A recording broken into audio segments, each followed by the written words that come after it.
बिस्मिल्लाहिर्रहमानिर्रहीम। अस्सलाम वालेकुम डियर स्टूडेंट्स, जिस तरह के आप जानते हैं कि सीएम पंजाब लैपटॉप्स प्रोग्राम का आगाज़ हो चुका हुआ है और स्टूडेंट्स ने रजिस्ट्रेशन करवानी स्टार्ट कर दी गई हैं।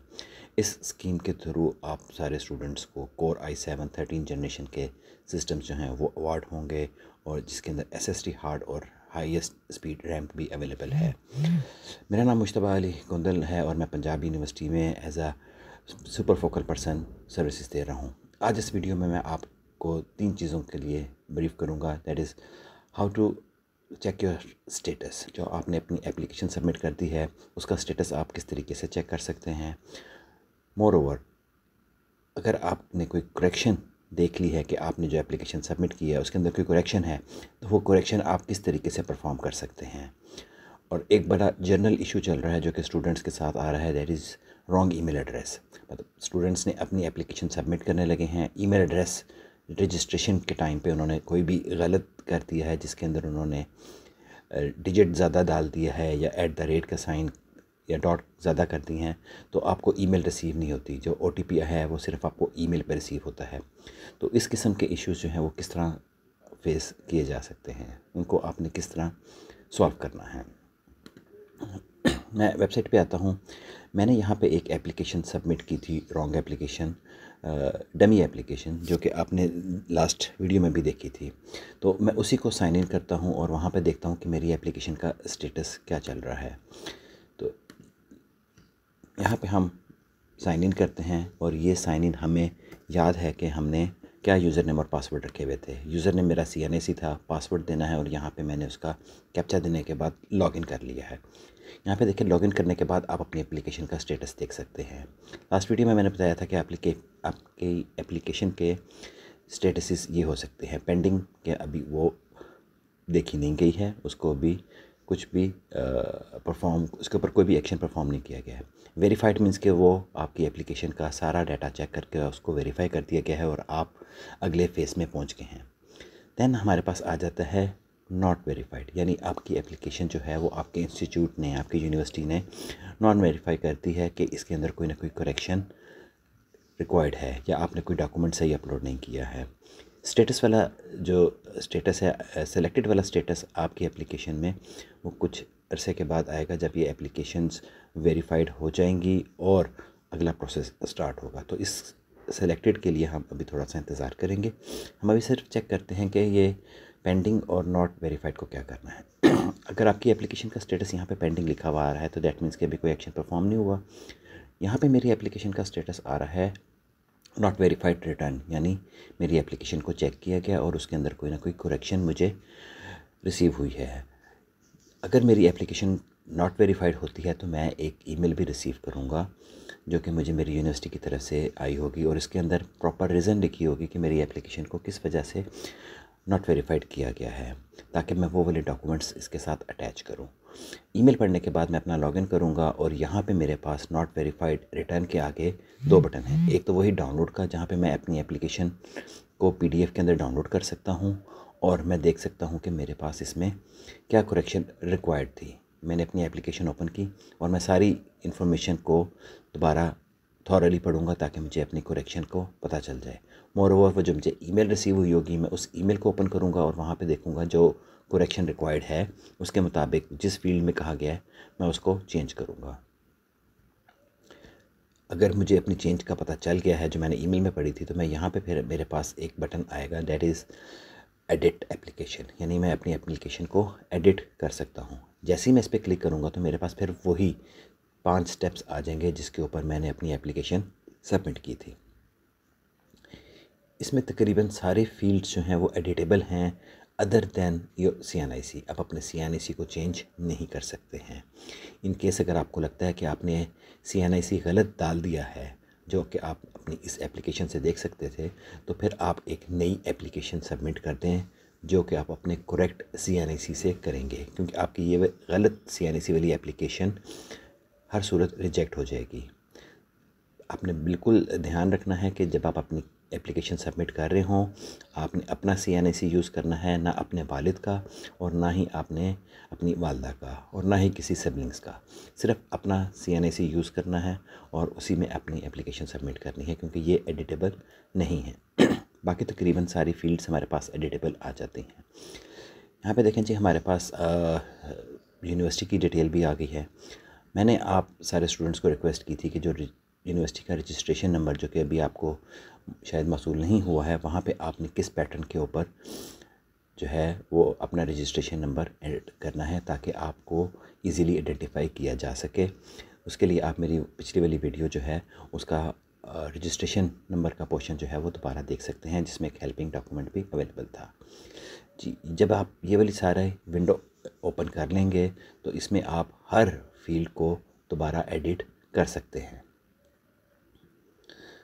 जस्ट अज्यूम कि हमने कोई डॉक्यूमेंट गलत अपलोड किया हुआ था, तो हम यहाँ पे अब उस डॉक्यूमेंट को क्रॉस करके यानी रिमूव करेंगे और दोबारा से उसको अपलोड कर सकते हैं। जस्ट मीन्स ये डोमिसाइल सर्टिफिकेट था, मैंने इसको यहाँ से रिमूव किया और फिर मैं अब इसको क्लिक करके दोबारा अटैच कर सकता हूँ।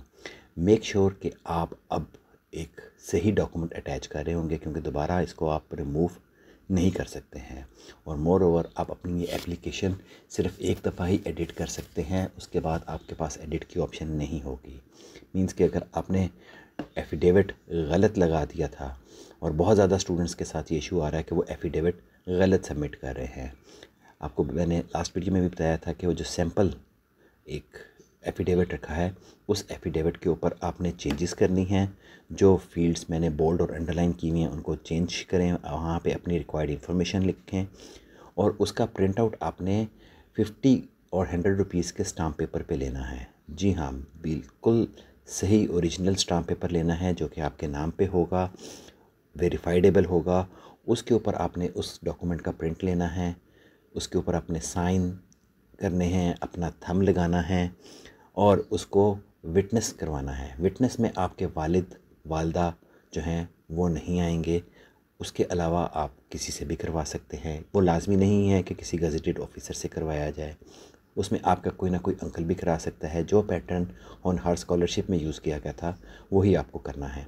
लेकिन मेक श्योर कि जब आप उस एफिडेविट को मैनुअली सबमिट करेंगे at the time of distribution, तो उस एफिडेविट के साथ आप उस विटनेस का CNIC जो है उसकी कॉपी ज़रूर लगाएंगे। अपनी कॉपीज़ तो ज़रूर लगानी है, लेकिन आपने साथ साथ उस बंदे की जो भी विटनेस्ड होगा उसकी भी ID कार्ड की कॉपी वो साथ मुंसलिक करनी है। यहाँ पे भी आप इसको रिमूव करके, और अगर आपने सही डॉक्यूमेंट नहीं अटैच किया था, सिंपल वर्ड की फ़ाइल को प्रिंट आउट करके लगा दिया था, तो वो बिल्कुल गलत है। आपकी एप्लीकेशन उस बेस पे रिजेक्ट हो जाएगी। आपने अब दोबारा एक वो वाला डॉक्यूमेंट अटैच करना है जो कि प्रॉपर हमारा एफिडेविट पे है, साइंड है, थंब इम्प्रेशन है और विटनेस्ड के सिग्नेचर्स हुए हुए हैं। विटनेस्ड के ID कार्ड की कॉपी को अपलोड करने की ज़रूरत नहीं है, वो आप सिर्फ डिस्ट्रीब्यूशन के टाइम पे ही हमें सबमिट करेंगे, जब आप ओरिजिनल एफिडेविट भी सबमिट कर रहे होंगे। तो ये करेक्शन करने के बाद आपने प्लीज़ सबमिशन से पहले, फ़ाइनल सबमिशन से पहले अपनी एप्लीकेशन को थॉरली रिव्यू कर लेना है कि जो करेक्शन मुझे कही गई थी उसके अलावा भी क्या कोई करेक्शन तो नहीं है। मोस्टली ये होता है कि हमारा फोकल पर्सन्स अगर पहले पेज के ऊपर ही कोई करेक्शन सबमिट करते हैं, देखते हैं, तो वो उसको रिजेक्ट करके सबमिट कर देते हैं कि जी ये एक एरर नज़र आया है। तो दैट विल बी गुड कि अगर आप अपने बाकी भी देख लें कि क्या आपने जो अपने एजुकेशनल वाली पोर्शन है या कॉन्टैक्ट इन्फॉर्मेशन का पोर्शन है उसके अंदर कोई करेक्शन तो नहीं रिक्वायर्ड है, क्योंकि ये करेक्शन आप सिर्फ एक दफ़ा कर सकते हैं। पोर्टल के मुताबिक आपको सेकंड चांस नहीं दिया जाएगा। अब आप जब एप्लीकेशन सबमिट करेंगे तो उसके बाद आपकी अगर एप्लीकेशन अनवेरीफाइड हो गई तो आप इसको एडिट करके दोबारा सबमिट नहीं कर सकते हैं। This is the policy from PHEC। तो अगर यहाँ पे आपने अपने मार्क्स जो हैं वो गलती से ज़्यादा या कम लिख दिए थे, तो हम जैसे इसको चेंज कर देते हैं कि जी हाँ नहीं, हमारे मार्क्स तो ये वाले थे, तो हम इसको फिर चेंज करके और फिर सेव एंड नेक्स्ट स्टेप कर लेते हैं। लास्ट स्टेप पे आते हैं और अब अगर हम समझते हैं कि जी हमने सारी करेक्शंस परफॉर्म कर ली हैं, तो हम इसको एग्रीमेंट जो यहाँ पे हमने लास्ट टाइम भी देखा था उसको एग्री करके और फाइनल सबमिशन कर देते हैं। इस फाइनल सबमिशन के बाद हमारी एप्लीकेशन लॉक हो चुकी है और दोबारा सबमिट हो चुकी है। हम इसका स्टेटस देखते हैं कि अब यहाँ पे लिखा हुआ है नॉट वेरीफाइड थी, लेकिन अब हमने उसको रीसबमिट कर दिया है और एडिट की ऑप्शन अब मेरे पास यहाँ पे अवेलेबल नहीं है। सो मेक श्योर कि आप रीसबमिट से पहले अपनी सारी करेक्शंस जो हैं वो परफॉर्म कर लेंगे, एप्लीकेशन को थॉरली जो है वो रिव्यू कर लेंगे और फिर आप इसको सबमिट करेंगे। एप्लीकेशन स्टेटस भी हमने चेक कर लिया, कि अगर हमें कोई करेक्शन रिक्वायर्ड थी तो वो किस तरह की जाएगी। अच्छा, अभी तो हमने देखा कि अगर हमारी एप्लीकेशन अनवेरीफाइड होके आ चुकी थी तो हमने उसको रीसबमिट किया है देखने के बाद। लेकिन अगर आपकी एप्लीकेशन पेंडिंग में है और उससे पहले ही आपने कोई करेक्शन देख ली है तो आप क्या करेंगे। इस सूरत में आपको अपने यूनिवर्सिटी के फोकल पर्सन से रब्ता करना है, उसको ईमेल करनी है। उसका ईमेल जो है वो आप अपने डिपार्टमेंट के फोकल पर्सन से ले सकते हैं, या आपको अवेलेबल होगा कि आपका फोकल पर्सन कहाँ पे मौजूद है, तो उस पे जाके आपने उसका ईमेल लेके और उसको बताना है कि जी मेरे एप्लीकेशन में गलती हो गई है और ये वाली गलती है जो कि मैं दोबारा सही करना चाहता हूँ। तो उस सूरत में आपको अपना CNIC नंबर लाजमी प्रोवाइड करना है और वो एप्लीकेशन उस ईमेल एड्रेस से आपने उनको ईमेल करनी है जिससे आपने अपनी रजिस्ट्रेशन करवाई है और आपने उनको ये कहना है कि जी मेरी ये करेक्शन रिक्वायर्ड है, तो मेरी एप्लीकेशन को अनवेरीफाई कर दिया जाए, नॉट वेरीफाइड कर दिया जाए, ताकि मैं वो करेक्शन परफॉर्म कर सकूं। लेकिन मेक श्योर कि अगर आपने ये करेक्शन एक दफ़ा परफॉर्म ख़ुद से कर ली है और उसके बाद कोई करेक्शन आ जाती है तो आप जो है उसके बाद कोई करेक्शन मज़ीद नहीं कर सकेंगे। दैट विल बी बेटर कि आप अपनी एप्लीकेशन को फ़र्स्ट टाइम में ही बड़ा थॉरली रिव्यू करके सबमिट करें, ताकि आपके पास एक ऑप्शन अवेलेबल रहे in the case of not verified. तो बहुत बेहतर है कि आपने अपनी एप्लीकेशन को बिल्कुल थॉरली रिव्यू करके फिर सबमिट करना है। लास्ट हमारे पास ऑप्शन आ गई थी रॉन्ग ईमेल एड्रेस की। रॉन्ग ईमेल एड्रेस में हमारे पास है प्रॉब्लम ये हो रहा था कि हम अप्लाई पे करते थे, हमने यहाँ पे नाम, ईमेल, फ़ोन नंबर और CNIC दिया, क्योंकि CNIC हमारे पास चेंज नहीं हो सकता तो इस वजह से वो ईमेल एड्रेस के साथ बाइंड हो जाता था। अब PHEC ने हमें बहुत ज़बरदस्त फैसिलिटी दे दी है कि अगर आपने ये एक दफ़ा किया है और OTP आपके गलत ईमेल पे जा रहा है तो पहले वो उन्होंने CNIC के ऊपर ईमेल को बाइंड कर दिया था। अगर अब आपका CNIC जो है वो गलत पे जा रहा था, जैसे हम एक यहाँ पे डमी एंट्री करते हैं ये वाली, और इसमें मैं थोड़ा सा चेंज करता हूँ और यहाँ पे हम कोई भी गलत ईमेल मेंशन कर देते हैं, that is wrong email eight Gmail। तो मैंने Gmail में पूरा नहीं लिखा और मैंने एक एप्लीकेशन सबमिट कर दी है।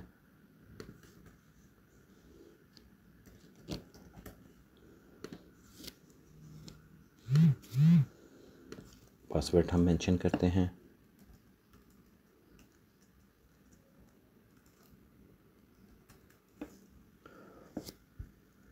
कैप्चा प्रोवाइड करने के बाद हम इसे सबमिट करते हैं और मैंने बिल्कुल एक रॉन्ग सा ईमेल एड्रेस मेंशन कर दिया है। यहाँ से CNIC को कॉपी कर लेता हूँ ताकि हमें आसानी रहे। अब यहाँ पे ये OTP भेज रहा है और हमने कैप्चा गलत दे दिया।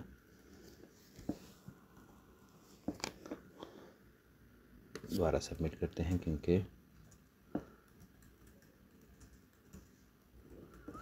जी साइन इन पे क्लिक किया है तो ये हमें OTP चला गया है, लेकिन हमारा ईमेल एड्रेस क्योंकि गलत था तो OTP ओबियसली हमें रिसीव नहीं होगा। हमने Gmail के स्पेलिंग ही गलत लिख दिए थे। तो इस सूरत में आपने जस्ट बैक करना है।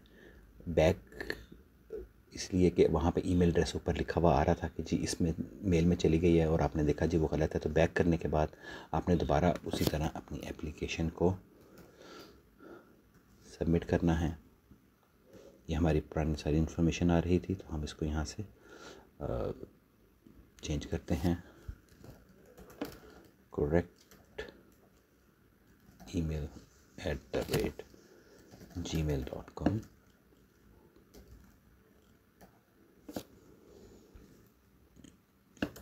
और 2 वाला हमने किया था।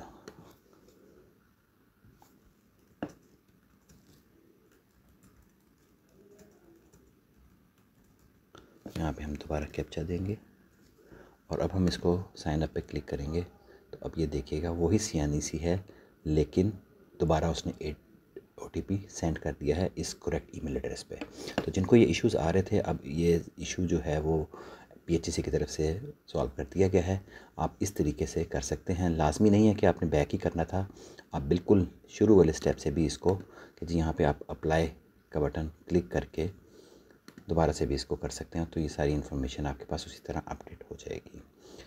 तो ये कुछ इश्यूज़ आ रहे हैं जो कि स्टूडेंट्स फेस कर रहे हैं मुसलसल, उनके लिए मैंने एक वीडियो बना दी है ताकि आप लोगों को आसानी रहे और आप अपनी एप्लीकेशन बेहतर तरीके से सबमिट कर सकें, और अगर करेक्शन रिक्वायर्ड है तो वो करेक्शन सही तरीके से परफॉर्म कर सकें। तो उस टाइम तक के लिए अल्लाह हाफ़िज़।